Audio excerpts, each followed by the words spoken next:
मदीने की सरजमीन है। नबी पाक अलैहिस्सलाम बैठे थे। सरकार फरमाते हैं, तवज्जो रखिएगा, सरकार फरमाते हैं कि सारे जमाने का ईमान एक तरफ और मेरे यार सिद्दीक़ अकबर का ईमान एक तरफ। सोचने वाली बात है। लफ्ज है नबी पाक के। सरकार फरमाते हैं कि सारे जमाने का ईमान एक तरफ और मेरे यार सिद्दीक़ अकबर का ईमान एक तरफ। सारी कायनात के मोमिन मिलके बिना सिद्दीक़ अकबर के ईमान की तरह उनका ईमान नहीं हो सकता। ये सरकार फरमाते हैं कि सारे जमाने के मोमिन भी मिल जाए ना तो सिद्दीक़ अकबर के ईमान की तरह, बोलिए बोलिए, ईमान की तरह नहीं हो सकते। यार हदीस पे तवज्जो करना कि सारे जमाने के मोमिन मिल जाएं तो सिद्दीक़ अकबर के ईमान की तरह नहीं हो सकते। और जब यही सिद्दीक़ अकबर बैठा हो मिंबर पर तो 7 साल का हुसैन आ जाए और आके कहे कि मेरे अब्बे के मिंबर से नीचे उतर,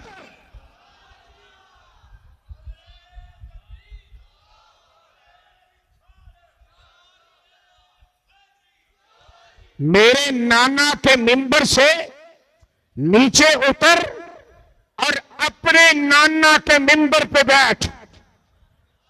जुम्मे का दिन हो, सहाबा से मस्जिद नबवी भरी हो और सिद्दीक़ अकबर वक्त का खलीफा है, मिंबर पे बैठा है रसूल के, बोलिए बोलिए, मिंबर पे बैठा है रसूल के, और चंद सालों का हुसैन आके कहे तो जुम्मे का खुतबा छोड़ के अबू बकर मिंबर से नीचे उतरे, हुसैन के माथे को चूमे, हुसैन को उठा के मिंबर पे बिठाए, खुद जमीन पे बैठे और मुस्कुरा के कहे, हुसैन मेरे नाने का मिंबर कोई नहीं, कल भी मिंबर तेरे नाने का था।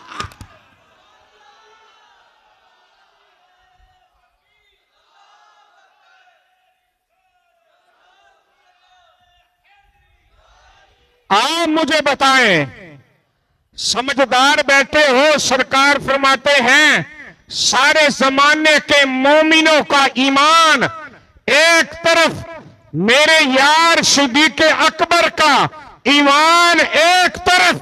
पर यहां देखे ना, सिद्दीक़ अकबर ने उस ईमान को मुस्तफा की आल पे कुर्बान।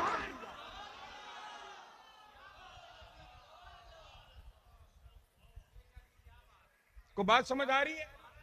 बोले जरा, बोले।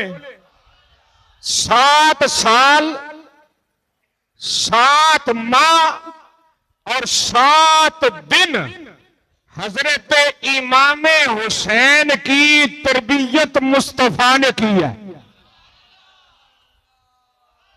बोलो बोलो, फिगर ज़हन में रखना। 7 साल 7 माह और 7 दिन। ईमान से बताना कि जिस बारगाह में एक लम्हा बैठना, एक लम्हा बैठना जिब्रील भी अपने लिए बाइशे बरकत समझे, एक लम्हा बैठना जिब्रील भी बाइशे बरकत समझे। बड़े बड़े गौस कुतुब अब्दाल औताद जिस बारगाह में बैठना एक लम्हा अपने लिए गनीमत समझे, उस बारगाह में इमाम हुसैन 7 साल 7 माह 7 दिन गुजरे।